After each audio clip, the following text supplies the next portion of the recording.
We have been talking about a lot of issues with the ground shifting under our feet here since the Roe decision. This hour has been a largely economic conversation. Inflation, prices, the job market. Will those issues drive people at the polls still? Do you still believe that, or are other social issues creeping in front of them? It gets very complicated pretty quickly, and what we see is it really depends on the voter and what they're motivated on. If they're focused on jobs and the economy, inflation, they're voting Republican. If they're focused on social issues, abortion, climate, things like that, they're motivated, and they're more motivated now to vote Democratic than they were just a few months ago. So this is the truism in politics, and the Secretary knows this very well. You want to talk about what you want to talk about, and you want your opponent to talk about what you want to talk about. Sure. So Republicans need to focus on jobs, the economy, inflation, rising crime. Democrats are going to continue to hammer home abortion, and it's almost like football. What that turf war will be, the land that the campaigns are fought on, will determine who wins. A lot of times, Tom, we talk about issues on the campaign trail that don't really materialize in the voting booth. How did Democrats mobilize specifically younger voters, that 18 to 34 block, with the Roe ruling in mind, knowing they're paying more for everything as well? Right. Well, don't forget, the Roe ruling didn't simply motivate 18 to 34-year-olds. You look in Kansas, and Doug's very familiar with Kansas politics. It wasn't just Johnson County, which is the more liberal part of Kansas. You saw remarkable voter registration upticks among women north of 30, women north of 40. The Republicans who wanted to see the overturning of Roe v. Wade, it's like the dog that caught the car. And you're seeing across the country. New York 19 was another example. Yeah. That was a candidate who was supposed to be like a moderate, and he couldn't pull that out. Well, that's a great example, because that became, Doug, an argument between, on actual issues between inflation and the fallout from the Roe ruling. The Democrat won. Yeah, and what you're seeing is a lot of Republicans are trying to backtrack in some of their previous positioning on this, where they've been opposed to exemptions or things like this. The abortion politics in the country is a very complicated issue, because most voters support Roe versus Wade, also want some limitations. So finding that soft space for voters can be difficult to do as the parties have moved further apart from each other. But Republicans don't want to be talking about this, and we see that more and more in their messaging. Add a student loan debt forgiveness plan, Tom, and people are accusing the president of buying votes weeks before the election. Well, I laugh at that, because during the debate about the PPP program, Republicans were taking PPP money, they were supporting that, and that's loan forgiveness. So there's no shortage of hypocrisy in the sudden, oh my gosh, what are you doing?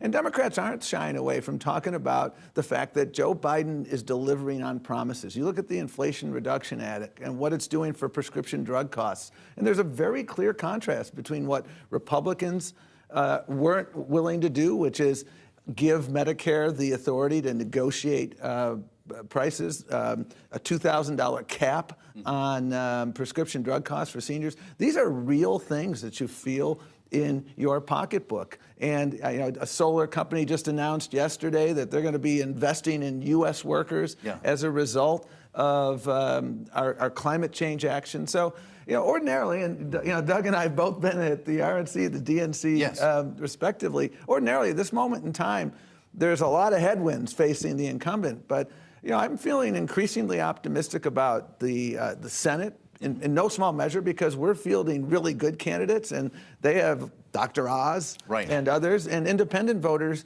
like in Wisconsin. If you look at the Mandela Barnes race. He has a double-digit lead among independent voters. And places like Wisconsin, those slivers of independents are going to make a real difference. Well, let's stick in Pennsylvania for a moment. As we mentioned on the outset, Doug, President Biden's going there twice this week. He added another speech that'll be in prime time. Pretty unusual move on Thursday night that has been described as a speech about the battle for the soul of the nation. Those are serious words coming off the president's fundraiser last week, in which he described ultra MAGA as semi-fascism. Is that the kind of contrast that we're drawing here? I think that's clearly where Biden wants to go. And if you had told me in a blind world that a president would be giving a speech in Philadelphia at a Constitution Hall about saving the soul of America, I would say, what does Donald Trump want to do this time? That Biden is. So you think it's a gimmick?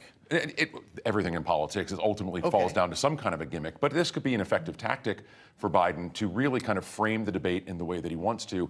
And the secretary is right. Biden is in a better position now, Democrats are, than they were certainly since the Dobbs jobs decision, but also moving forward into November, because it's not just Democrats who are rewarming to Biden. You're starting to see it with independents. Secretary, you remember the deplorables. Yeah. Is this the new version of that? Well, remember the day that candidate Joe Biden announced his race, he was talking about the battle for the soul of this nation. Mm-hmm. And one of the interesting things I see when we had our convention in 2020, we had a really aggressive process for building a platform.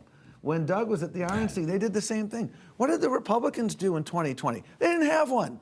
Their platform was whatever Donald Trump said. So you think that contrast And is already the contrast has already been laid is bare. there, and every day these reminders of what this president did that tired people out.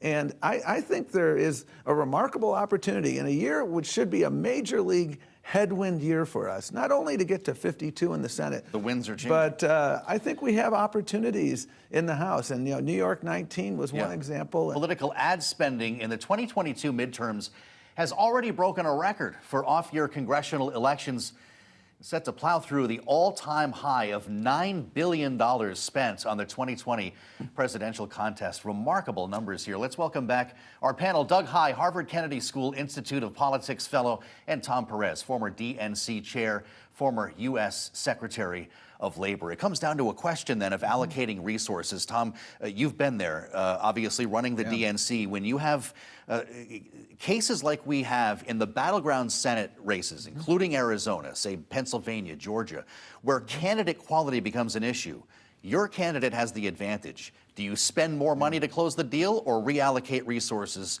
to a weaker candidate? Well, we have a good challenge if you're Democrats looking at the Senate.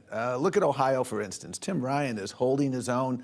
The Republicans just announced a $27 million buy. They didn't think they were going to have to do that. But again, J.D. Vance is a weak candidate. We have opportunities in Pennsylvania that Dr. Oz is just the gift that keeps on giving. In Arizona and Georgia, you're going to continue to see this big spending. And so the answer is, we're going everywhere, and the resources are there in today's world to do that, because people understand that our democracy is on fire. It's a 5-alarm blaze, and if we get to 52 in the Senate, that gives us remarkable capacity to do things. How do you make those dollar decisions, Doug, when you're looking at a map as peculiar as the one we have this time? Yeah, you're looking at numbers, and you're looking at where you can most effectively spend your money. And it's constantly shifting. That's part of the fun and the challenge of it. Is one day you're looking to put things into Georgia, the next day you're looking to potentially take things out of Georgia to affect Ohio or Arizona or whatever states really are targeted on a given day. And this is the problem that McConnell is facing, which he's pretty open about, is that candidate quality matters. And if you're McConnell, you saw Christine O'Donnell and Sharon Engel in 2010 give away 2 Senate seats. You saw Todd Aiken in Missouri, Richard Murdoch in Indiana. For McConnell, this is deja vu all over again, and it's why you're going to constantly see money shifting throughout the country. Mitch McConnell is one thing. I'll ask you, though, both, because we're out of time. Yes or no? Democrats keep the House, Secretary? Oh, I think it's a tall order, but I think we can do it. And the fact that I can't say with certainty that we will or we won't is remarkable. Because the question should be in an ordinary cycle, are you going to lose 30 or 40? Right. And the fact that it's a jump ball is remarkable. The House, I think, is gone. The Senate, I can only shrug my shoulders.